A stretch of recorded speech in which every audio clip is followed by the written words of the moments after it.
თუ გსურთ იცოდეთ, რას შეუძლია ცოდვის მოკლა და სიყვარულის შექმნა, საკუთარ თავს უნდა დაუსვათ კითხვა. რატომ ვცოდავ? და მე გეტყვით რატომ ვცოდავთ? იმიტომ რომ ცოდვა დაპირებებს გაძლევთ. და თქვენც იჯერებთ მათ. ცოდვა ასეთივე დაპირებებს აძლევს თქვენს შვილებს, თქვენს თანამშრომლებს, ყველას. ცოდვა ჰპირდება მათ. ის, რასაც მე გთავაზობ, უკეთესია, უფრო მეტ კმაყოფილებას, უფრო მეტ სიამოვნებას მოგიტანს და უფრო მეტ იმედს მოგცემს, ვიდრე ქრისტეს იმედია. ებრაელთა მიმართ წერილის მე-11 თავის 25 მუხლში ამას წარმავალი განცხრომა ეწოდება. ცოდვა გვპირდება იმას, რომ უკეთესი იქნება, უფრო ხანგრძლივი, უფრო ტკბილი, უფრო მეტი კმაყოფილების მომტანი. და როგორც კი ვიჯერებთ ამ დაპირებებს, მაშინვე ვცოდავთ. არავინ სცოდავს ვალდებულების გამო. ასე არ არის?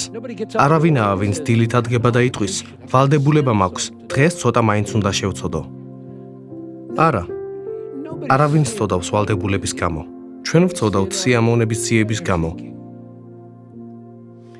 და ერთადერთი მიზეზი, რომლის გამოც ცოდვილ ქმედებას ვირჩევთ, ისაა, რომ ეშმაკი და ჩვენივე ცოდვილი ბუნება გვპირდებიან, რომ ეს ქმედება სიამოვნებას, კმაყოფილებას, სახელს მოგვიტანს. დიახ, ვიცი, რომ სიწმინდის დაცვას ზოგი ადამიანი საკუთარი ნებისყოფის ძალით ცდილობს. მაგრამ რამდენადაც წარმატებულია ეს გზა, იმდენად წარუმატებელიცაა იგი. ვინაიდან ნებისყოფის ძალით დამარცხებული ყოველი ცოდვა იწვევს სიამაყეს.